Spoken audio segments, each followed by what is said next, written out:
Hello everyone. आज हम लोग फंक्शंस के बारे में कुछ और डिटेल्स पढ़ेंगे। ठीक है, प्रीवियस क्लास में हम लोगों ने फंक्शन के बारे में पढ़ा था, फंक्शन कैसे डिफाइन करते हैं, कैसे कॉल करते हैं।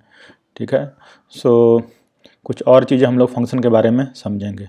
ठीक है, तो पहला जो चीज़ है, एक जो इम्पोर्टेंट चीज़ है वो ये है कि फंक्शन का जो डेफिनेशन होगा वो डिसजॉइंट होगा। डिसजॉइंट का मतलब कि अगर किसी दो फंक्शन को आपने डिफाइन किया तो दोनों का जो कोड होगा वो ओवरलैप नहीं करेगा। ऐसा नहीं होना चाहिए कि एक फंक्शन का कोड दूसरे में लिखा गया हो। ठीक है, सो दे शुड बी डिसजॉइंट। जैसे दो फंक्शंस हैं तो दोनों क्या होना चाहिए, दोनों में कोई भी कुछ भी कॉमन नहीं होना चाहिए। मतलब एक फंक्शन को कभी भी दूसरे के अंदर में हम डिफाइन नहीं करेंगे। ठीक है, so a function can not be defined within another function. कभी भी एक फंक्शन को दूसरे फंक्शन के अंदर में हम डिफाइन नहीं करेंगे, अदरवाइज ये कंपाइलेशन एरर आएगा। ठीक है, so function definition must be disjoint. Disjoint का मतलब कि जैसे यहाँ पे ये तीन फंक्शंस हैं, दे आर डिसजॉइंट। ये तीनों का डेफिनेशन क्या है, इंडिपेंडेंट है। ठीक है, कभी भी एक फंक्शन को दूसरे के अंदर में हम डिफाइन नहीं करेंगे, दे शुड बी डिसजॉइंट। ठीक है, तो यहाँ पे एक एग्जांपल लिया है हम लोगों ने कि जैसे ये मेन फंक्शन है और इसमें हमने एक फंक्शन डिफाइन किया है सम। ये दो इंटीजर का सम कैलकुलेट कर रहा है। तो यहाँ पे इंटीजर हमने क्या किया है, मेन में तीन वेरिएबल लिया एक्स वाई जेड और इसमें दो वेरिएबल रीड किया है एक्स वाई। ठीक है, और इस सम फंक्शन को कॉल किया है और इस सम को हमने क्या किया है, मेन में डिफाइन किया है। ठीक है, यहाँ पे कॉल किया है, कॉल के पहले हमने क्या किया है, इस सम फंक्शन को डिफाइन किया है। ठीक है, सो ये बेसिकली एग्जांपल है कि एक फंक्शन के अंदर में हम कैसे एक फंक्शन डिफाइन कर रहे हैं। ठीक है, तो यहाँ पे जब आप इस प्रोग्राम को रन कराएंगे तो बेसिकली ये प्रोग्राम रन नहीं होगा। क्यों? क्योंकि कभी भी फंक्शन डेफिनेशन के अंदर में दूसरे फंक्शन को डिफाइन नहीं कर सकते हैं। ठीक है, सो ये मेन फंक्शन है, इसमें आपने क्या किया है कि एक सम फंक्शन को डिफाइन किया है जो कि इनवैलिड है। ठीक है, इस तरह का डेफिनेशन सी लैंग्वेज में अलाउ नहीं है, तो ये प्रोग्राम क्या हुआ, कंपाइल नहीं होगा। ठीक है, क्योंकि मेन भी एक फंक्शन है तो किसी भी फंक्शन में हम दूसरे फंक्शन को डिफाइन नहीं कर सकते हैं। ठीक है, तो इस तरह का जो प्रॉब्लम है जिसमें एक फंक्शन को दूसरे फंक्शन के अंदर हम डिफाइन करते हैं, ये रॉन्ग है, इनवैलिड है, ऐसा सी में अलाउड नहीं है। ठीक है, so this will be error. तो कभी भी आप एक फंक्शन के अंदर में दूसरा फंक्शन डिफाइन नहीं करिएगा। ठीक है, अब यहाँ पे nested function call. Nested function का कॉल का मतलब होता है, नेस्टिंग का मतलब आप जानते हैं कि जैसे कोई एक फंक्शन ए है। ठीक है, ए ने जैसे मान लीजिए कोई फंक्शन बी को कॉल किया। ठीक है, मतलब ए के बॉडी में हो सकता है कोई और फंक्शन कॉल हो। ठीक है, तो इस तरह का जो फंक्शन कॉल होता है उसको बोलते हैं नेस्टिंग। बी हो सकता है कि और फंक्शन कॉल करे सी। ठीक है, सो ए के बॉडी में क्या है, एक फंक्शन कॉल है बी, बी के बॉडी में क्या है, एक फंक्शन कॉल है सी। तो इस तरह का जो एग्जांपल इसको बोलते हैं नेस्टेड फंक्शन कॉल। ठीक है, सो इस तरह का कॉल सी में अलाउड है। ठीक है, nested function calls are allowed. जैसे कि ए ने बी को कॉल किया, मतलब ए के बॉडी में कहीं ना कहीं एक फंक्शन बी कॉल है। ठीक है, बी के बॉडी में कोई फंक्शन हमने कॉल किया जो कि सी है, सी के बॉडी में कोई फंक्शन कॉल किया that is basically the D. ठीक है, तो यहाँ पे एक एग्जांपल मैं ले रहा हूँ कि और इसमें क्या रिटर्न क्या होगा, अगर जैसे कॉल किया ए ने बी को कॉल किया, बी ने सी को कॉल किया, सी ने डी को कॉल किया, सो this is the example of nested call. Return में क्या होगा कि ये रिवर्स हो जाएगा, फंक्शन कॉल और फंक्शन रिटर्न का ऑर्डर जो होता है वो रिवर्स होता है। ठीक है, तो जिस ऑर्डर में कॉल हुआ, पहले ये कॉल हुआ है, फिर दूसरे पे ये कॉल हुआ है, फिर थर्ड ये कॉल हुआ है, तो रिटर्न क्या होगा, रिवर्स हो जाएगा। पहले ये रिटर्न करेगा, डी रिटर्न करेगा, उसके बाद क्या होगा, सी रिटर्न करेगा, और फाइनली क्या होगा, बी रिटर्न करेगा। तो जो फंक्शन सबसे लास्ट में कॉल हुआ है वो क्या होगा, सबसे पहले रिटर्न करेगा। ठीक है, सो कॉल ऑर्डर और रिटर्न ऑर्डर क्या है, रिवर्स है। जैसे ये थर्ड नंबर पे कॉल हुआ है तो क्या होगा, ये फर्स्ट नंबर पे रिटर्न होगा। ठीक है, ये सेकंड पे कॉल हुआ तो सेकंड पे रिटर्न होगा, ये फर्स्ट पे कॉल किया तो ये थर्ड पे, सबसे लास्ट में रिटर्न होगा। ठीक है, सो एक एग्जाम्पल लेते हैं। जैसे यहाँ पे क्या है कि एक फंक्शन है, तो फंक्शन के बॉडी में एक फंक्शन को कॉल किया है जी को।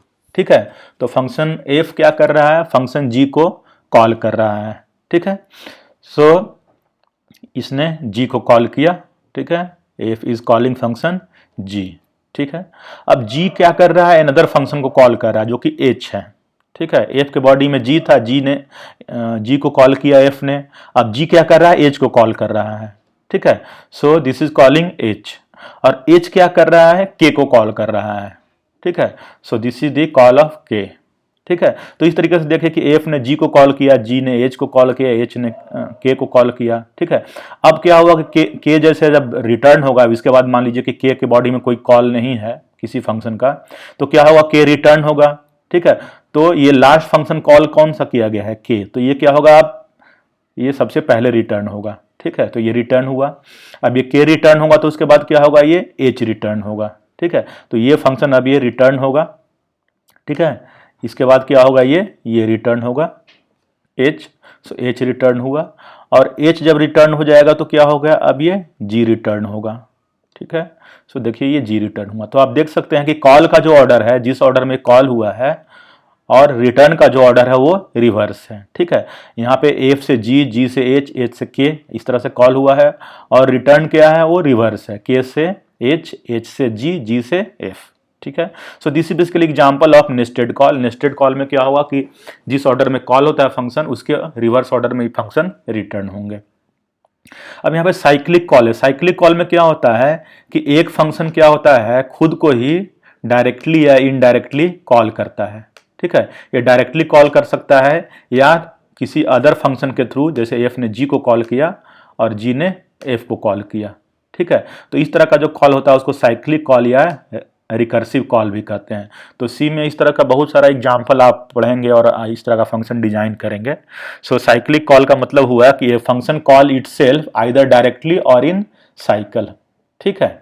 तो जैसे कि ए ने क्या किया, बी को कॉल किया, बी ने सी को कॉल किया, और सी क्या कर रहा है, वापस फिर से फंक्शन ए को कॉल कर रहा है। So this is the example of cyclic call. A से बी, बी से सी, सी से हम ये चलेगा, तो ये साइक्लिक में कॉल हो रहा है। पहला कॉल ये हुआ, दूसरा कॉल ये, तीसरा कॉल ये, तो तीसरे कॉल में हम वहीं पे पहुंच गए जहां से कॉल शुरू हुआ था, ठीक है। तो ये साइक्लिक कॉल या रिकर्सिव कॉल भी इसको हम कहते हैं, ठीक है। तो यहाँ पे एक एग्जाम्पल लिया है, इसको रिकर्सन भी बोलते हैं या साइक्लिक कॉल भी। तो आगे हम लोग रिकर्सन देखेंगे। तो यहाँ पे जैसे एक फंक्शन एफ है, एफ ने क्या किया है, जी को कॉल किया है, ठीक है। सो एफ ने जी को कॉल किया, अब जी ने क्या किया है, एच को कॉल किया है, ठीक है। सो जी ने एक फंक्शन एच को कॉल किया। अब एच देखिए वापस क्या कर रहा है, फिर से एफ को कॉल कर रहा है, ठीक है। सो देखिए साइकिल बन गया, ठीक है। यहां से हम जी में गए, जी से हम एच में गए, एच से हम फिर वापस कहाँ चले गए, एफ में आ गए। सो this is the example of cyclic call, ठीक है। तो इस तरह का कॉल बहुत कॉमन है सी में। आगे हम लोग बहुत सारा फंक्शन देखेंगे जिसमें हम रिकर्सन का यूज करेंगे, जिसमें एक फंक्शन या तो अपने को डायरेक्टली बुलाएगा या इनडायरेक्टली। तो यहाँ पे देखिए एफ अपने को इनडायरेक्टली कॉल कर रहा है, ठीक है। एफ पहले जी को कॉल कर रहा है, जी एच को कॉल कर रहा है, और एच क्या हो रहा है, एफ को कॉल कर रहा है, ठीक है। ऐसा भी होता है कि एफ क्या कर सकता है, खुद को डायरेक्टली कॉल कर सकता है। तो इस तरह का जो कॉल होगा direct recursion, this is indirect recursion, ठीक है। तो आगे हम लोग डिस्कस करेंगे। अब यहाँ पे एक एग्जाम्पल लिया है, इसको समझना बहुत जरूरी है कि हमने यहाँ पे क्या किया है कि 1 से लेकर 10 तक, मतलब 1 से 10 तक का जो नंबर्स है उसका फैक्टोरियल हमने क्या किया है, प्रिंट किया है, फैक्टोरियल फंक्शन को कॉल किया है। तो यहाँ पे मेन फंक्शन में हमने क्या किया है, एक इंटीजर वेरिएबल लिया है और n को 1 से लेकर 10 तक ये इंक्रीज कराया है स्टेप बाय स्टेप, 1 के डिफरेंस से, ठीक है। सो n1 है, हमने फैक्टोरियल कॉल किया तो ये 1 का फैक्टोरियल प्रिंट करेगा, फिर 2 का फैक्टोरियल, फिर 3 का फैक्टोरियल, लाइक 4 का फैक्टोरियल, अप टू ये 10 तक का फैक्टोरियल ये कैलकुलेट कर रहा है। और ये जो फैक्टोरियल फंक्शन है उसको हमने क्या किया है, मेन के पहले डिफाइन किया है, ठीक है। सो ये फंक्शन जो है फैक्टोरियल फंक्शन हम लोगों ने डिस्कस किया, तो इसको डिस्कस नहीं करेंगे, बस समझेंगे कि ये फैक्टोरियल फंक्शन क्या करेगा, जिस वैल्यू पे कॉल हुआ उसका फैक्टोरियल कैलकुलेट करके ये रिटर्न करेगा। तो सी में ये होता है कि कभी भी अगर किसी फंक्शन को आप कॉल कर रहे हैं, जैसे यहाँ फैक्टोरियल कॉल किया है, तो इस फंक्शन का डेफिनेशन जो होना चाहिए इस कॉल के पहले होना चाहिए, ठीक है। तो यहाँ पे ये फैक्टोरियल कॉल किया है तो इसका डेफिनेशन क्या है, इस मेन फंक्शन के पहले है, मतलब जिस फंक्शन में आपने इसको कॉल किया है उसके पहले क्या है, इसका डेफिनेशन दिया है। तो सी में ऐसा ही होता है कि अगर किसी फंक्शन को अगर आप कॉल कर रहे हैं तो उस कॉल के पहले क्या होना चाहिए, या जिस फंक्शन में कॉल कर रहे हैं उस कॉल के पहले फंक्शन का डेफिनेशन एग्जिस्ट होना चाहिए, ठीक है। तो यहाँ पे हमने क्या किया है कि इस फंक्शन को कॉल किया फैक्टोरियल को, इसके पहले इसको क्या किया है, डिफाइन किया। तो यहाँ पे कोई प्रॉब्लम नहीं है, क्यों? क्योंकि जब भी आप फंक्शन कॉल कर रहे हैं इसका डेफिनेशन इसके पहले मेंशन्ड है, ठीक है। ये उसी तरह से जैसे अगर आप वेरिएबल डिक्लेयर करते हैं, जैसे वेरिएबल आप डिक्लेयर करते हैं जैसे आई जे लाइक दिस, तो वेरिएबल का डिक्लेरेशन क्या होता है, जब भी आप वेरिएबल यूज करना चाहते हैं उसके पहले आपको क्या करना पड़ता है, वेरिएबल डिक्लेयर करना पड़ता है, ठीक है। वेरिएबल डिक्लेयर करने के बाद ही आप वेरिएबल का यूज कर सकते हैं, ठीक है। तो उसी तरह से फंक्शन का भी क्या होता है कि फंक्शन अगर आप यूज कर रहे हैं, कॉल कर रहे हैं, तो उसके पहले इसका डेफिनेशन होना चाहिए, ठीक है। तो इसलिए यहाँ पे हमने क्या किया है कि function is defined before it is called, ठीक है। तो इस तरह का अगर प्रोग्राम आप रन कराएंगे आप, तो इसमें कोई प्रॉब्लम नहीं होगा, ये प्रोग्राम सक्सेसफुली कंपाइल हो गया यहाँ पे, ठीक है। ये प्रोग्राम factorial.c ये सक्सेसफुली फैक्टोरियल 1 है, ये factorial1.c ये हमने रन कराया कंपाइल करके, तो ये कंपाइल भी हो गया, कोई एरर नहीं आया, और ये देखिए रन कर गया, और ये 1 to 10 तक का जो फैक्टोरियल है उसको ये प्रिंट कर रहा है, ठीक है। ये प्रोग्राम हमने अपने सिस्टम पे रन कराया है, ठीक है, ओके। तो जब अगर आप किसी फंक्शन को उसके कॉल के पहले डिफाइन करते हैं तो प्रोग्राम में कोई प्रॉब्लम नहीं होता है, वो रन कर जाता है। अब दूसरा सिचुएशन यहाँ पे लीजिए कि यहाँ पे क्या किया है कि फंक्शन को हमने क्या किया है, कॉल के बाद डिफाइन किया है, मतलब यहाँ कॉल किया फंक्शन, लेकिन फंक्शन का जो डेफिनेशन है वो क्या है, कॉल के बाद है, मतलब ये मेन फंक्शन जो है यहाँ पे इंड हो रहा है, ठीक है। सो मेन के बाद हमने क्या किया, फैक्टोरियल फंक्शन को डिफाइन किया है, ठीक है। तो इस सिचुएशन में क्या है कि ये फंक्शन जब कॉल होगा तो इसका डेफिनेशन क्या है कि ये मेन के पहले नहीं है, तो ये कंपाइलेशन एरर आएगा यहाँ पे, ठीक है। क्योंकि सी में ये रूल है कि अगर किसी फंक्शन को आप कॉल कर रहे हैं तो उस कॉल के पहले क्या होना चाहिए, उसका डेफिनेशन एग्जिस्ट होना चाहिए।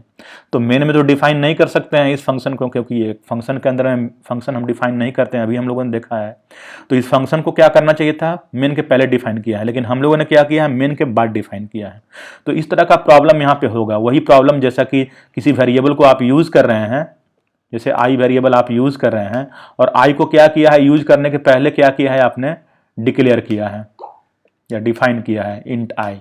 तो इस सिचुएशन में क्या आएगा, कंपाइलर एरर आएगा, क्यों? क्योंकि आई को क्या करना चाहिए, आई को यूज करने के पहले, जैसे मान लीजिए आई 2 यूज किया है, आई इक्वल टू 2, सो आई को यूज करने के पहले ये वेरिएबल डिफाइन होना चाहिए इंट आई, ठीक है। लेकिन हमने क्या किया है, बाद में किया है, तो ये कंपाइलेशन एरर है। उसी तरह से यहाँ फंक्शन हमने क्या किया है, कॉल किया 10 टाइम, और फंक्शन का डेफिनेशन क्या होना चाहिए, इसके पहले होना चाहिए, मेन के पहले, तो ये है नहीं, तो ये क्या आएगा, कंपाइलेशन एरर आएगा, ठीक है। तो इसी प्रोग्राम को रन कराया है जिसमें फंक्शन को हमने क्या किया है कि कॉल के बाद डिफाइन किया है। तो यहाँ पे देखिए ये आपको ये इनवैलिड आ रहा है, इनवैलिड डिक्लेरेशन आ रहा है यहाँ पे, ये एक तरह का वार्निंग है, ठीक है। तो इस तरह का हम जो डेफिनेशन है अवॉइड करना चाहते हैं, ठीक है। तो यहाँ पे क्या हम करेंगे, ऐसा तो तब तो इसका मतलब ये हुआ कि हम कभी भी किसी फंक्शन को कॉल के बाद किसी भी फंक्शन को डिफाइन नहीं कर सकते हैं, ठीक है। तो ऐसा नहीं है, सी में इसका उपाय है कि अगर आप चाहते हैं कि फंक्शन कॉल के बाद फंक्शन का डेफिनेशन आए तो उसके लिए उपाय है, तो उसको हम कैसे दूर करते हैं इसको हम लोग अगले स्लाइड में देखेंगे, ठीक है। तो हम क्या करते हैं, फंक्शन का प्रोटोटाइप यूज करते हैं। तो अगर किसी फंक्शन कॉल के बाद अगर फंक्शन आपने डिफाइन किया है, ठीक है, जैसे यहाँ पे मेन में हमने क्या किया, फैक्टोरियल फंक्शन कॉल किया है, ठीक है, और हमने क्या किया है, फैक्टोरियल को मेन के बाद क्या किया है, डिफाइन किया है, ठीक है। तो इस सिचुएशन में क्या करते हैं, हम फंक्शन का प्रोटोटाइप अगर हम इस फंक्शन कॉल के पहले दे दें तो कंपाइलेशन एरर नहीं आएगा, ठीक है। सो हम क्या करते हैं कि किसी फंक्शन को अगर हम कॉल के बाद डिफाइन करते हैं, मतलब उस फंक्शन का कॉल जहां हो रहा है उसके बाद अगर हम फंक्शन को डिफाइन करते हैं, ठीक है, तो उस सिचुएशन में हम क्या करते हैं कि हम फंक्शन का प्रोटोटाइप क्या करते हैं, कॉल के पहले हम लिख देते हैं, ठीक है। तो यहाँ पे इस फैक्टोरियल फंक्शन का जो प्रोटोटाइप है हमने लिखा है। प्रोटोटाइप में बेसिकली 3 चीजें होती है जो कि फंक्शन हेडर में होता है। एक फंक्शन हेडर में क्या होता है, return type, name of the function, और फंक्शन में जो पैरामीटर्स हैं वो। तो ये 3 चीजें केवल आप दे दीजिए, followed by semicolon, semicolon mandatory है। तो ये बेसिकली इसको बोलते हैं प्रोटोटाइप। तो फिर ये प्रॉब्लम नहीं होता है, फिर ये फंक्शन को जब कॉल करते हैं तो ये बेसिकली ये कंपाइलर समझ जाता है कि ये फैक्टोरियल फंक्शन है और इसका ये डेफिनेशन सर्च करता है कहीं भी प्रोग्राम में, जहाँ भी फैक्टोरियल फंक्शन का डेफिनेशन मिल गया वो क्या करता है, वो उसको यूज कर लेता है। तो हम क्या करते हैं कि अगर ये टेंडेंसी है अगर आपका कि आप फंक्शन को डिफाइन कर रहे हैं कॉल के बाद, तो आप क्या करें, ये हैबिट बना ले कि हम इसके फंक्शन कॉल के पहले इसका हम प्रोटोटाइप डिफाइन कर देंगे। ठीक है, तो यहाँ पे हमने क्या किया है, फंक्शन का प्रोटोटाइप डिफाइन कर दिया। प्रोटोटाइप में बेसिकली क्या होगा, name, return type of the function, name of the function और फंक्शन के पैरामीटर फॉलोड बाय सेमीकोलन। ठीक है, तो हम फंक्शन का प्रोटोटाइप दे देते हैं तो हमें कोई प्रॉब्लम नहीं होता है इसके कंपाइलेशन में। तो इसी प्रॉब्लम को हमने कंपाइल किया, पहले वाले प्रॉब्लम को। ठीक है, जब प्रोटोटाइप डिफाइन कर दिया यहाँ पे, ठीक है, प्रोटोटाइप डिफाइन करने के बाद क्या किया, हमने कॉल किया फंक्शन को मेन में 10 टाइम्स और इसके बाद मेन के बाद हमने इसका डेफिनेशन लिखा है। ठीक है, तो इसी फंक्शन को अगर हम फिर से कंपाइल कराते हैं, ठीक है, ठीक है, प्रोटोटाइप के बाद हमने इसका नाम रखा फैक्टोरियल डॉट सी, पहले वाले का नाम क्या था, फैक्टोरियल 1 डॉट सी, जिसमें डेफिनेशन था मेन के पहले। तो देखिए अब ये सक्सेसफुली रन कर रहा है। ठीक है, तो हम क्या करेंगे, अभी हम लोग थोड़ा सा प्रोटोटाइप के बारे में पढ़ेंगे कि प्रोटोटाइप क्या होता है। ठीक है, तो फंक्शन विद प्रोटोटाइप्स। ठीक है, सो प्रोटोटाइप समझ गए आप कि अगर फंक्शन को डिफाइन कर रहे हैं आप कॉल के बाद, तो हम प्रोटोटाइप फंक्शन का मेंशन करते हैं कॉल के पहले। ठीक है, so function prototype basically usually defined before it is called. ठीक है, सो बेसिकली क्या होता है कि एक फंक्शन को जब आप डिफाइन करते हैं, ठीक है, तो आइडियल सिचुएशन क्या है कि आप फंक्शन को कॉल करने के पहले डिफाइन करें। ठीक है, अब जनरली क्या होता है कि मेन जो होता है वो लास्ट फंक्शन हो जाएगा इस तरीके से, जैसे सारा फंक्शन आपने डिफाइन किया और उसके बाद लास्ट में आपने क्या किया, मेन फंक्शन का यूज किया। ठीक है, तो मेन क्या हो जाएगा, लास्ट फंक्शन हो जाएगा, क्योंकि जनरली क्या होता है एग्जीक्यूशन मेन से शुरू होता है। ठीक है, सो मेन के पहले सारा फंक्शन आप डिफाइन कर देंगे। तो ये बेसिकली कंपाइलर के लिए इजी होता है, क्योंकि जो भी फंक्शन आप यूज करेंगे वो क्या होगा, उसके पहले डिफाइंड है। ठीक है, लेकिन क्या होता है कभी कभी कुछ प्रोग्रामर का जो अप्रोच होता है वो चेंज होता है, वो क्या करते हैं, मेन को सबसे पहले डिफाइन करते हैं। ठीक है, यहाँ पे क्या होगा कि मेन सबसे लास्ट में होगा। ठीक है, मेन के पहले बहुत सारे जो भी फंक्शंस होंगे यूजर डिफाइंड फंक्शन, वो सारा डिफाइन होगा। अब मान लीजिए कि आप चाहते हैं कि मेन क्या हो, ठीक है, कि मेन क्या हो, सबसे पहला फंक्शन हो और उसके बाद सारा फंक्शन डिफाइन करें। तो इस सिचुएशन में क्या होता है, ये टॉप डाउन अप्रोच बोलते हैं इसको। टॉप डाउन का मतलब कि पहले मेन होगा उसके बाद अदर फंक्शन होगा। ठीक है, तो उस सिचुएशन में हम क्या करते हैं, फंक्शन का प्रोटोटाइप यूज करते हैं। तो प्रोटोटाइप बेसिकली एक्चुअली एक कंपाइलर को ये बेसिकली ये बताता है कि फंक्शन का जो फंक्शन के बारे में बताता है। ठीक है, कि ये फंक्शन का नेम क्या है, किस तरह का वैल्यू रिटर्न कर रहा है और किस तरह का ये पैरामीटर, मतलब कि फंक्शन का जो पर्पस होता है वो बेसिकली ये प्रोटोटाइप से मेंशन होता है। तो ये बेसिकली प्रोटोटाइप कंपाइलर को बताता है कि ये फंक्शन है, ये इसका प्रोटोटाइप है, और फिर फंक्शन को कभी भी आप डिफाइन कर सकते हैं कहीं भी। ठीक है, बस मैंडेटरी यही है कि फंक्शन का प्रोटोटाइप हमेशा कॉल के पहले डिफाइन कर दें। तो इससे कंपाइलर को कन्वीनियंस हो जाता है, फिर वो क्या करता है, प्रोग्राम को सक्सेसफुली कंपाइल कर लेता है। ठीक है, so function prototypes are used for this purpose. ये कंपाइलर को ये बताएगा कि बेसिकली वो फंक्शन क्या है, ठीक है, और फंक्शन का नेम क्या है, उसका टाइप क्या है, उसका पैरामीटर क्या है। तो प्रोटोटाइप अगर मालूम हो जाता है कंपाइलर को, तो फिर कंपाइलर को कोई परेशानी नहीं है, वो क्या करता है, वो उसका डेफिनेशन कहीं ना कहीं से सर्च कर लेता है और उस फंक्शन कॉल में यूज़ कर लेता है। ठीक है, सो ये हम कब प्रोटोटाइप यूज करते हैं, जब फंक्शन डेफिनेशन हमेशा फंक्शन कॉल के बाद आता है। तो जनरली हम क्या करते हैं, मेन के पहले क्या करते हैं, फंक्शन का प्रोटोटाइप वो हम लोग राइट करते हैं। ठीक है,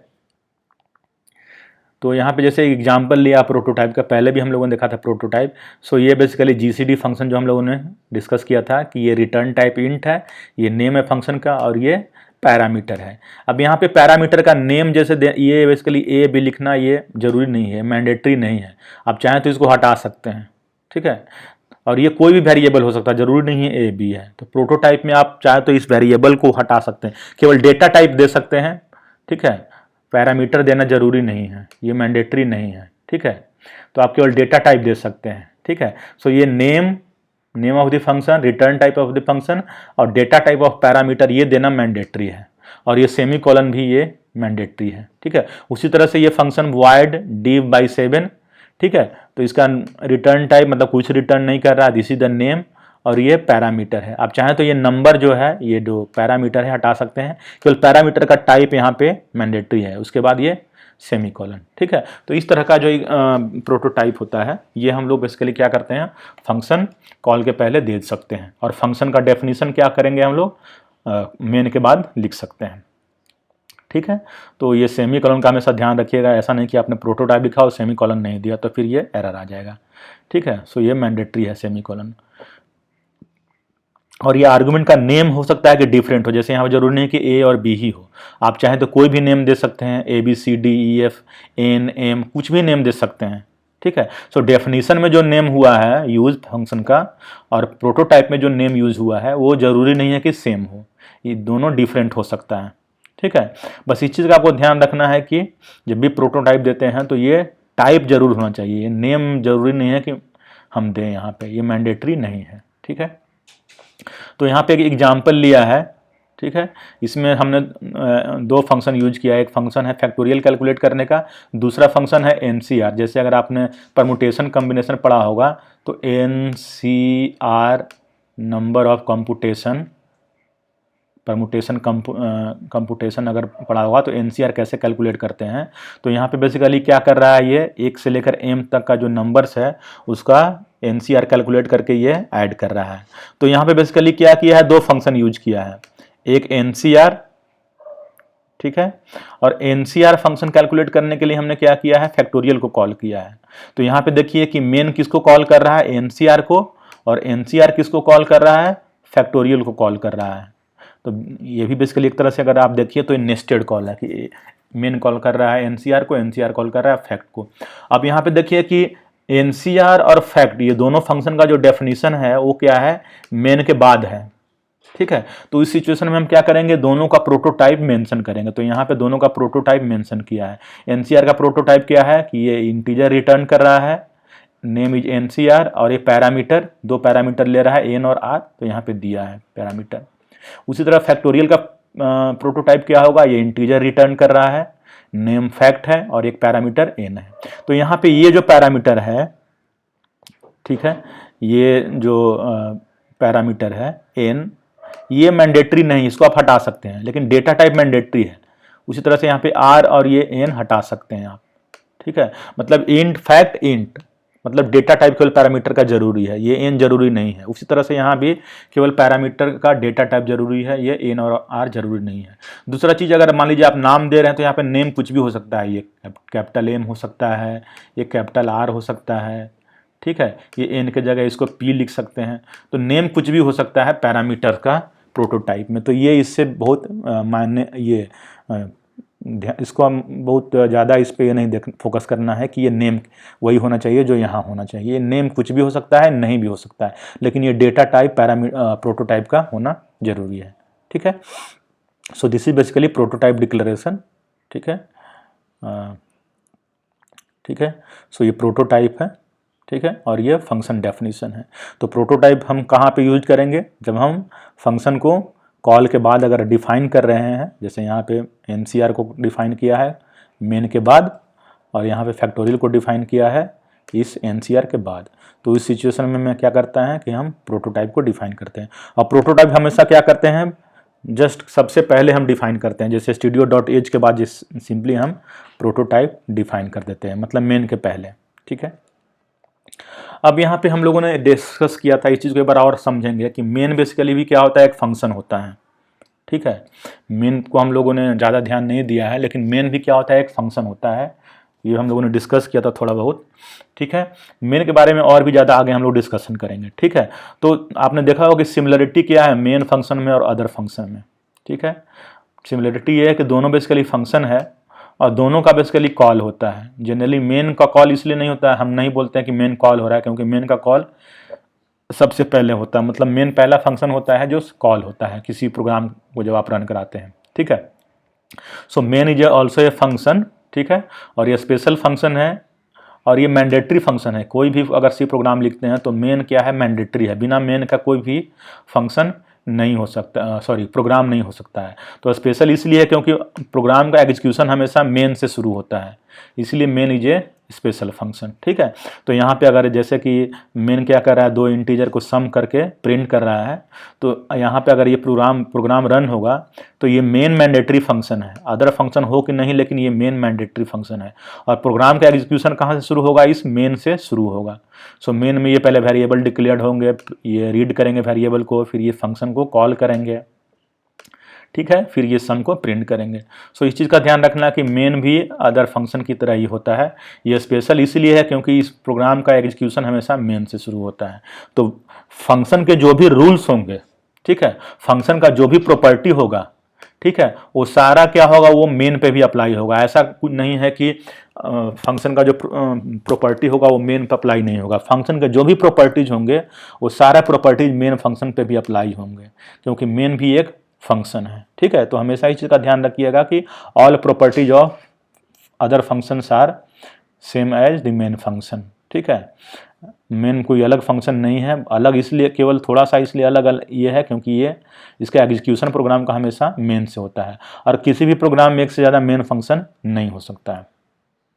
ठीक है, अब हम लोगों ने देखा था लोकल वेरिएबल। इस चीज़ को एक बार फिर से रिव्यू करेंगे कि लोकल वेरिएबल बेसिकली क्या होता है कि किसी भी फंक्शन में जो पैरामीटर्स होते हैं, ठीक है, या जो वेरिएबल डिक्लेयर होते हैं, उनका जो क्रिएशन होता है या डिस्ट्रक्शन होता है वो प्रोग्राम के एग्जीक्यूशन से शुरू होता है और प्रोग्राम के टर्मिनेशन से ये एंड होता है। ठीक है, सॉरी, इसको फिर से समझते हैं। लोकल वेरिएबल का मतलब क्या होता है कि फंक्शन में जो वेरिएबल डिक्लेयर्ड होते हैं उनको हम लोकल वेरिएबल बोलते हैं। ठीक है, so variable that is declared within a function, ठीक है, उसको हम बोलते हैं लोकल वेरिएबल। लोकल का मतलब ये होता है कि जब तक वो फंक्शन जिस फंक्शन का जो बॉडी है वहीं पे ये जो वेरिएबल होगा वो रिकॉग्नाइज्ड होगा। ठीक है, उसके बाहर वो जो वेरिएबल होगा वो रिकॉग्नाइज नहीं होगा। ठीक है, तो इसको हम लोग स्कोप भी बोलते हैं। स्कोप का मतलब बेसिकली होता है एलिजिबिलिटी। जैसे बोलते हैं ना, जैसे कोई बीटेक कोर्स है तो बीटेक का स्कोप का मतलब क्या हुआ कि बीटेक अगर आपने क्वालिफाई कर लिया है, बीटेक की डिग्री ले ली है, तो आप किस किस तरह के जॉब को आप कर सकते हैं। ठीक है, किस किस तरह का जॉब करने के लिए आप एलिजिबल हैं। तो उसी तरह से जो लोकल वेरिएबल होते हैं वो कौन से वेरिएबल होते हैं, जो फंक्शन में डिक्लेयर्ड होते हैं। तो लोकल वेरिएबल का क्या होता है कि वो लोकल वेरिएबल का जो स्कोप होता है, या इसको बोले तो इसकी वैलिडिटी, एलिजिबिलिटी, वो जो वेरिएबल है उसके वो जो फंक्शन है उसके बॉडी में ही होती है। उस फंक्शन की बॉडी से अगर आप बाहर जाएंगे तो उस वेरिएबल का कोई एग्जिस्टेंस नहीं होता है। ठीक है, उसी तरह से उस वेरिएबल का जो लाइफ टाइम होता है, ठीक है, मतलब कहाँ पे वो एग्जिस्ट कर सकता है। लाइफ टाइम का मतलब कि कब तक वो मेमोरी में रहेगा, वो भी क्या होता है, वो फंक्शन जब तक एग्जीक्यूट करता रहता है तभी तक होता है। ठीक है, तो जैसे यहाँ पे एक एग्जाम्पल लिया है। ठीक है, एक चीज़ का ध्यान रखिए कि स्कोप का मतलब हुआ कि कहाँ कहाँ वो वेरिएबल वैलिड है, और लाइफ टाइम का मतलब कि कब तक उस वेरिएबल को मेमोरी एलोकेट रहेगा रैम में। ठीक है, सो यहाँ पे जैसे कि हमने क्या किया है कि जैसे यहाँ पे एक फंक्शन मेन है, दूसरा फंक्शन सम है। ठीक है, सो प्रोग्राम का एग्जीक्यूशन जब मेन से होगा तो यहाँ पे 3 वेरिएबल हैं, एक्स वाई जेड। पहला वेरिएबल एक्स है, दूसरा वेरिएबल वाई है, तीसरा वेरिएबल जेड है। तो ये तीनों वेरिएबल क्या हैं, they are the local variable of main. ठीक है, ये मेन का लोकल वेरिएबल है, क्योंकि मेन भी एक फंक्शन है, तो फंक्शन में जो वेरिएबल डिक्लेयर होते हैं वो लोकल वेरिएबल होते हैं। तो यहाँ पे एक्स वाई और z they are basically the local variable of main. ठीक है, तो अब हमने क्या किया, एक्स और वाई को रीड किया। ठीक है, तो एक्स को रीड किया, मान लीजिए कि ये 3 है, वाई को रीड किया ये 2 है। ठीक है, अब यहाँ पे देखिए कि जब मेन का लोकल वेरिएबल, इसका मतलब इसका मेमोरी में कोई ना कोई एड्रेस होगा। ठीक है, तो मान लीजिए इसका एड्रेस 100 है, इसका एड्रेस मान लीजिए 112 है, और इसका एड्रेस मान लीजिए 140 है। ठीक है, सो ये वेरिएबल्स है जिनका ये लोकेशंस है। ठीक है, तो स्कोप अगर हम बोलते हैं तो स्कोप का मतलब हुआ कि ये वेरिएबल एक्स वाई जेड जिनका ये लोकेशन है, ये कहाँ पे इसको हम यूज कर सकते हैं। स्कोप का मतलब यही हुआ कि variable x y z, x का लोकेशन 100 है, वाई का लोकेशन 112 है, जेड का लोकेशन 140 है। तो स्कोप का मतलब हुआ कि ये वेरिएबल कहाँ पे हम यूज कर सकते हैं, कहाँ पे विजिबल है।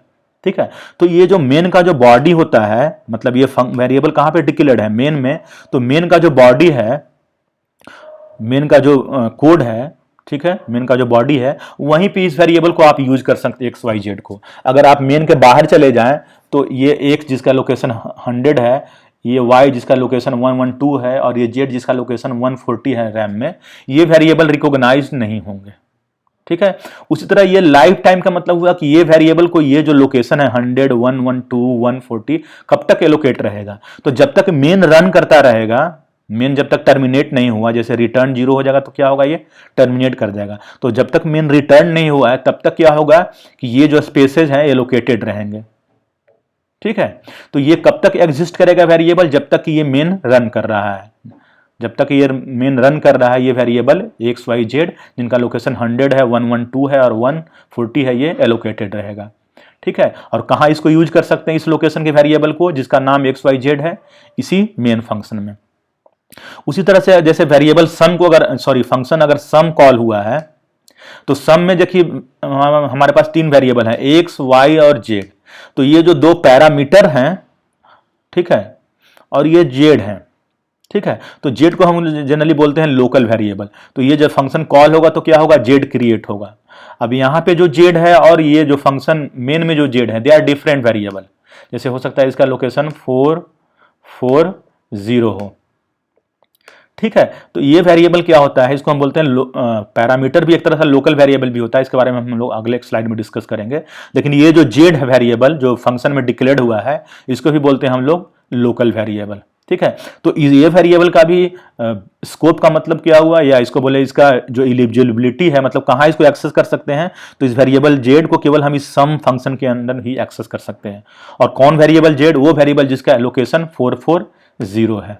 तो वेरिएबल जब हम बात करते हैं तो वेरिएबल का name that is mapped with certain location, ठीक है। और ये वेरिएबल कब तक जिंदा रहेगा, कब तक ये लोकेशन 440 इसको एलोकेटेड रहेगा, ठीक है। तो ये जब तक ये सम एग्जीक्यूट करता रहेगा तब तक क्या होगा, ये लोकेशन एलोकेटेड रहेगा। जैसे ये सम रिटर्न होगा, ये क्या होगा, ये जो एलोकेशन है ये इससे छीन लिया जाएगा, ठीक है। ये वेरिएबल फिर ये डिस्ट्रॉय हो जाएगा, ठीक है। सो लोकल वेरिएबल का मतलब वही होता है कि फंक्शन में जो वेरिएबल डिक्लेयर्ड होता है उसको हम लोकल वेरिएबल बोलते हैं।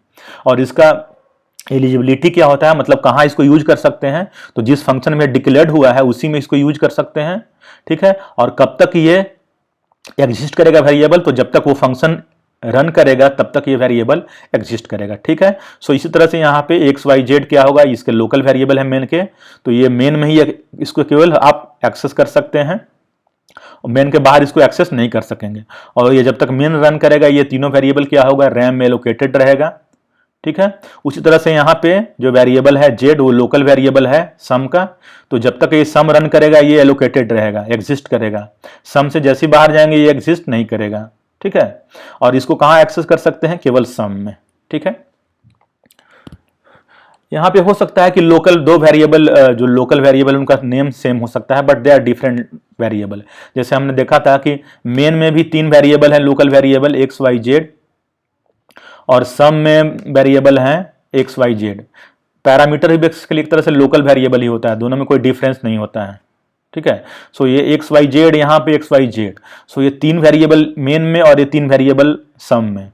अब आपको लग रहा होगा कि ये तीनों वेरिएबल सेम है, तो नहीं, ऐसा नहीं है। ये जो मेन का वेरिएबल है वो अलग है, इसका जो वेरिएबल है अलग है, ठीक है। तो जब प्रोग्राम रन करेगा तो ये जो वेरिएबल होगा इनको अलग लोकेशन एलोकेट होगा। ये जब प्रोग्राम रन करेगा, ये जब सम रन करेगा तो ये जो वेरिएबल है एक्स वाई जेड, इसमें इनको अलग लोकेशन मिलेगा, ठीक है। सो नेम सेम हो सकता है, बट इंपॉर्टेंट थिंग है कि वो लोकेशन सबका अलग अलग है। तो ये इसके लोकल वेरिएबल है, ये इसके local variable, they are different variable, ठीक है। नेम सेम है लेकिन दोनों का एक दूसरे से कोई लेना देना नहीं है, मतलब यहाँ का एक्स और मेन का एक्स, ये दोनों एक्स का कोई लेना देना नहीं। उसी तरह से ये y का कोई लेना देना नहीं है, और ये z वेरिएबल का कोई लेना देना नहीं, एक दूसरे से किसी भी तरह से ये रिलेटेड नहीं है, ठीक है। तो हमने क्या किया है, इस प्रोग्राम को आगे भी हम लोग एक बार फिर विजिट करेंगे। हमने क्या किया कि मेन में जो 3 वेरिएबल है एक्स वाई जेड, इनका एड्रेस प्रिंट कराया है, और सम में जब वेरिएबल है एक्स वाई जेड, इनका एक्सेस प्रिंट कराया। जब फंक्शन सम कॉल होता है ठीक है। तो उसमें हमने क्या किया, एक्स वाई जेड का एड्रेस प्रिंट कराया है, ठीक है। तो ये एड्रेस हमने हेक्साडेसिमल में प्रिंट कराया है। तो यहाँ पे देखिए ये आउटपुट है, मेन में जो 3 वेरिएबल है एक्स वाई जेड, ये क्या है लोकल वेरिएबल मेन के हैं, और एक्स वाई जेड ये सम क्या है, सम में ये इसके लोकल वेरिएबल हैं, ये 2 पैरामीटर एक्स वाई और ये जेड, ये इसके लोकल वेरिएबल ही है, ठीक है। तो हमने देखिए यहाँ पे मेन में एड्रेस प्रिंट करवाया है एक्स वाई जेड का। सो एक्स का एड्रेस देखिए, ये जो भी हेक्साडेसिमल वैल्यू है ये 78, वाई का लास्ट में देखिए क्या है, ये 74 है, और जेड के लास्ट में देखिए क्या है, 70 है। सो देखिए ये वेरिएबल एक्स वाई जेड का लोकेशन है मेन में। अब वेरिएबल जो फंक्शन सम है उसमें हमने क्या किया है, ये जो 3 वेरिएबल है एक्स वाई जेड उनका लोकेशन प्रिंट कराया है। तो सम में देखिए एक्स का एड्रेस क्या है, ये 4C है, ये डिफरेंट है, देखिए तीनों में से किसी से मैच नहीं कर रहा है। उसी तरह वाई का एड्रेस क्या है, देखिए 48 है, ये किसी से भी मैच नहीं कर रहा है। और ये जेड का देखिए क्या है, ये लास्ट में ये हेक्साडेसिमल में ये 44 है। तो इस तरह से आप देख सकते हैं कि ये जो 6 वेरिएबल है सबका एड्रेस क्या है, अलग अलग है, ठीक है। तो आप देख सकते हैं कि जो लोकल वेरिएबल और पैरामीटर्स जो होते हैं फंक्शन में, वो क्या होते हैं, इंडिपेंडेंट होते हैं दूसरे फंक्शन से, ठीक है। तो मेन के जो 3 variable x y and z, और इसके जो लोकल वेरिएबल और पैरामीटर हैं जैसे एक्स वाई पैरामीटर है और ये जेड, तो they are basically the different variable, दोनों का कोई लेना देना नहीं है। फंक्शन एक्स मेन में ये अलग वेरिएबल है, फंक्शन सम में ये अलग वेरिएबल है। तो आप देख सकते हैं एड्रेस से कि they are basically the different variable, ठीक है। तो आप समझ गए होंगे कि बेसिकली लोकल वेरिएबल और पैरामीटर क्या होता है। वो बेसिकली अगर नेम सेम भी हो सकता है 2 फंक्शन में, तो दोनों बेसिकली अलग अलग होता है, ठीक है। सो एड्रेसेज और local variable in called function and calling function. Calling function कौन सा हो गया, ये हो गया, main is the calling function, और कॉल्ड फंक्शन कौन सा हो गया, सम। तो आप देख सकते हैं कि कैसे ये वेरिएबल का एड्रेस डिफरेंट है। एड्रेस डिफरेंस है इसका मतलब कि दे आर डिफरेंट वेरिएबल। अब पैरामीटर एंड आर्गुमेंट हम लोग समझेंगे। पैरामीटर बेसिकली क्या होता है कि जब भी आप किसी फंक्शन को यूज करते हैं तो क्या करना, कैसे उसके साथ कम्युनिकेट करते हैं, पैरामीटर का यूज करके, ठीक है। सो पैरामीटर जब भी जो फंक्शन का होता है वो एक तरह से लोकल वेरिएबल की तरह ही बिहेव करता है, ठीक है। सो a parameter declared for a function can be used within the function as local variable। मतलब पैरामीटर का भी क्या होता है, फंक्शन से बाहर कोई उसका एलिजिबिलिटी नहीं होता है और फंक्शन के बाहर वो एग्जिस्ट नहीं करता है, ठीक है। And parameter is not visible outside the function, ठीक है। तो यहाँ पे जैसे जो पैरामीटर कौन सा है, एक्स और वाई। सो ये पहला पैरामीटर एक्स है, ठीक है, दूसरा पैरामीटर वाई है, ठीक है। सो ये जो पैरामीटर्स हैं एक्स और वाई, तो ये भी क्या होता है, ये कहाँ पे इसको एक्सेस कर सकते हैं, तो ये जो फंक्शन है सम, इसी में इस पैरामीटर को आप एक्सेस कर सकते हैं। इसको पैरामीटर या आर्गुमेंट दोनों हम लोग बोलते हैं, ठीक है। सो ये जो फंक्शन है सम, ठीक है, तो ये सम जो फंक्शन है उसके अंदर में ही हम इस पैरामीटर को एक्स और वाई को एक्सेस कर सकते हैं। और ये कब तक इसको स्पेस एलोकेटेड रहेगा, कब तक ये एग्जिस्ट करेगा एक्स और वाई पैरामीटर, जब तक ये फंक्शन सम रन करता रहेगा। ये जैसे ही सम के बाहर जाएंगे, ये ना तो इसका एग्जिस्टेंस होगा और न ही इसको आप एक्सेस कर सकते हैं, ठीक है। तो इसीलिए हम लोग बोलते हैं कि ये पैरामीटर्स जो होते हैं एक तरह से लोकल वेरिएबल की तरह ही बिहेव करते हैं। मतलब आउटसाइड फंक्शन ये ना तो विजिबल होता है और ना तो ही ये एग्जिस्ट करेगा, ठीक है। So this is like the parameter and arguments are like the local variable. तो पैरामीटर एंड आर्गुमेंट आप समझ गए, ठीक है। सो यहाँ पे एग्जांपल लिया है लोकल वेरिएबल का, जो कि अभी हम लोगों ने पढ़ा था, ठीक है। तो हमने क्या किया है कि उसी फंक्शन में जैसे मेन में हमने 3 वेरिएबल लिया है, ये एक्स वाई जेड, ठीक है। मेन में हमने 3 वेरिएबल लिया है x y z, x y z. तो ये तीनों देखिए क्या हो गया, मेन के लोकल वेरिएबल है, ठीक है। हमने क्या किया है कि इन तीनों का एड्रेस प्रिंट कराया। देखिए परसेंटेज पी का यूज करते हैं एड्रेस प्रिंट करने के लिए, और एड्रेस कैसे हैं रिप्रेजेंट करते हैं, एम्परसेंड। किसी भी वेरिएबल के पहले अगर हमने एम्परसेंड लगा दिया तो वो क्या हो गया, वेरिएबल का एड्रेस हो गया। तो एक्स का एड्रेस कितना हो गया, एम्परसेंड एक्स, वाई का एड्रेस कितना हो गया, एम्परसेंड वाई, और जेड का एड्रेस कितना हो गया, एम्परसेंड जेड, ठीक है। तो हमने क्या किया, एड्रेस को प्रिंट किया। एड्रेस प्रिंट करने के लिए हमने क्या करते हैं कि ये परसेंटेज पी का मतलब होता है पॉइंटर, आगे हम लोग पढ़ेंगे। सो हम लोग जो स्पेसिफायर यूज करते हैं वो है परसेंटेज पी, और ये हेक्साडेसिमल में एड्रेस को प्रिंट करता है। ठीक है। सो ये एक्स का एड्रेस प्रिंट होगा यहाँ पे क्या होगा, ये वाई का एड्रेस प्रिंट हो जाएगा, और थर्ड वाला जो एड्रेस है, ठीक है, यहाँ पे ये क्या होगा, ये जेड का एड्रेस प्रिंट होगा। ठीक है। तो ये हमने क्या किया, एक्स वाई जेड ये 3 वेरिएबल डिक्लेयर किया है, ये लोकल वेरिएबल हो गए, इनका एड्रेस हमने प्रिंट किया है। अब हमने क्या किया है, एक्स और वाई को रीड किया है। ठीक है। सो एक्स और वाई को हमने रीड कर लिया है, जैसे ये जो वेरिएबल एक्स है मेन का, और दूसरा वेरिएबल वाई है, ठीक है, और तीसरा वेरिएबल जो है जेड है। ठीक है। सो जेड को हमने रीड कर लिया है, सॉरी एक्स और वाई को। मान लीजिए कि ये 2 है, ये मान लीजिए 2 है, और ये मान लीजिए कि ये 3 है। ठीक है। अब हमने क्या किया, फंक्शन कॉल किया। तो फंक्शन कॉल करेंगे तो क्या होगा, यहाँ पे 3 वेरिएबल क्रिएट होगा, एक्स वाई और जेड। तो ये तीनों क्या है, इसके लोकल वेरिएबल है। ठीक है। तो एक्स की वैल्यू जैसे फंक्शन कॉल करेंगे तो एक्स की वैल्यू कितनी हो जाएगी, 2 हो जाएगी। ठीक है। यहाँ भी ये 3 वेरिएबल क्रिएट होगा, एक्स वाई और जेड। ठीक है। ये क्या है, इसके लोकल वेरिएबल है। ठीक है। मेन में एक्स वाई जेड क्या होगा, इसका स्कोप क्या होगा, जब तक ये यहाँ रन करेगा मेन तब तक ये एग्जिस्ट करेगा, इसको यूज कर सकते हैं। मेन जैसे टर्मिनेट करेगा ये तीनों वेरिएबल डिस्ट्रॉय हो जाएगा। अब फंक्शन कॉल करें तो तीनों वेरिएबल क्या होगा, क्रिएट होगा, एक्स वाई जेड। एक्स में 2 आ जाएगा, वाई में 3 आ जाएगा, और z will be the sum of x plus y, तो ये 5 हो जाएगा। ठीक है। तो यहाँ पे जो लोकल वेरिएबल और पैरामीटर्स हैं, पैरामीटर एक्स वाई और लोकल वेरिएबल जेड, यहाँ इसका भी हम लोगों ने क्या किया है, सम में हमने इसका एड्रेस प्रिंट किया है, एक्स वाई और जेड का। ठीक है। तो यहाँ पे जब फंक्शन कॉल करेंगे सम, तो ये क्या होगा, एक्स में 2 हो जाएगा, वाई में 3, तो ये एड्रेस प्रिंट करेगा पहले तो। ठीक है। तीनों वेरिएबल का सम में, उसके बाद ये जेड एक्स और वाई को ऐड करेगा और रिजल्ट को ये जेड में स्टोर कर देगा। जब ये रिटर्न करेगा तो ये जेड क्या हो जाएगा, यहाँ पे कॉपी हो जाएगा। तो सम की वैल्यू कितनी हो जाएगी, सम एक्स वाई की 5, सो ये जेड कितना हो जाएगा, 5। ठीक है।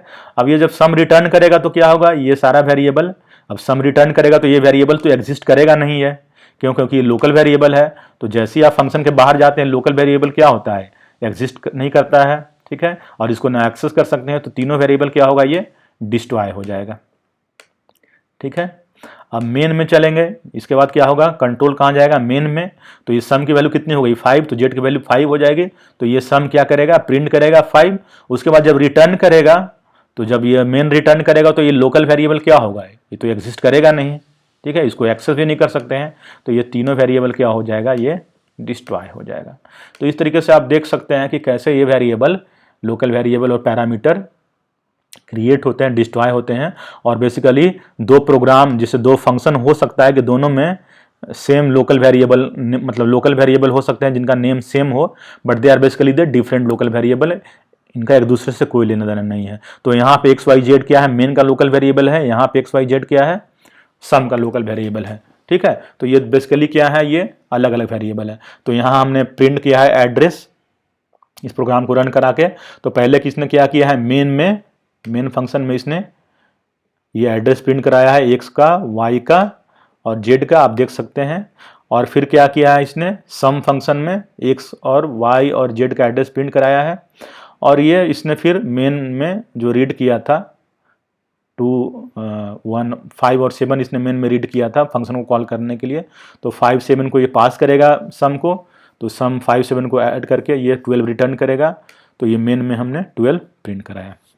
तो आप देख सकते हैं बेसिकली ये कैसे ये लोकल वेरिएबल पैरामीटर फंक्शन में वर्क करता है। ठीक है। कैसे ये लोकल वेरिएबल का बिहेवियर क्या होता है, पैरामीटर का बिहेवियर क्या होता है। ठीक है। और कैसे ये बेसिकली डिफरेंट वेरिएबल है। ठीक है। अब हम लोग देखेंगे बेसिकली कि फंक्शन जब कॉल होता है तो क्या होता है। ठीक है। तो इसको हम लोग बेसिकली अगले क्लास में देखेंगे। ठीक है। आज इतना ही, थैंक यू।